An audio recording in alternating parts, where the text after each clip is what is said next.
Hey everyone, you're watching Behind the Spotlight. Let's talk about Sridevi and उनका जो relationship था बोनी कपूर के साथ कैसे स्टार्ट हुआ। Meanwhile, mister Boney was already married with Miss Mona Suri and Sridevi खुद मोना की क्लोजेस्ट फ्रेंड थी and she also tied a rakhi to Boney. उस टाइम पर लोगों ने मोना के साथ हुई बैक स्टैबिंग पर काफी बातें की थी। So when Boney met Sridevi, तब तक she had already made a big name in Bollywood as well as in Tamil cinema. लोग उन्हें जानने लग गए थे because of her beauty, expressive eyes and amazing dancing skills, especially after the 1983 superhit हिम्मत वाला।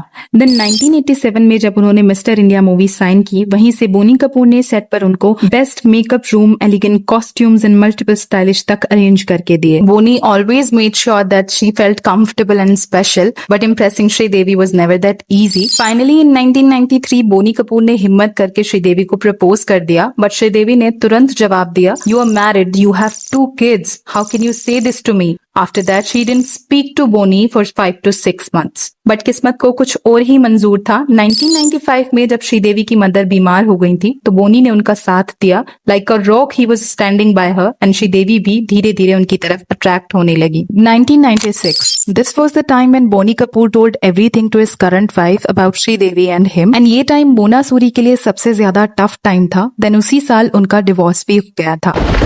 However, 1996 के न्यू ईयर्स ईव पर प्रेग्नेंट श्रीदेवी को सेटे सूरी ने फिजिकली और वर्बली असॉल्ट किया था। सेटे सूरी बोनी की पहली वाइफ मोना की मदर थी। At the time Boney Kapoor's extra marital relationship with Sridevi had reached its peak. दोनों को जुहू के एक होटल में कॉफी पीते हुए भी देखा गया था। Then Sridevi was labeled by the media and public as home breaker, husband snatcher and destroyer. इससे उनकी इमेज पर काफी नेगेटिव इम्पैक्ट पड़ा था। लेकिन बात यहाँ खत्म नहीं हुई। बोनी कपूर अपनी पहली वाइफ और बच्चों के साथ पिकनिक के लिए जाने वाले थे, लेकिन श्रीदेवी को जैसे ही ये पता चला, she completely lost her temper and she shouted furiously, how can you do this to me? If you love your wife and kids so much, then why don't you just shift into that house again? You cheat, you liar. This incident clearly shows कि उस वक्त श्रीदेवी अपने relation को लेकर कितनी insecure और possessive हो गई थी।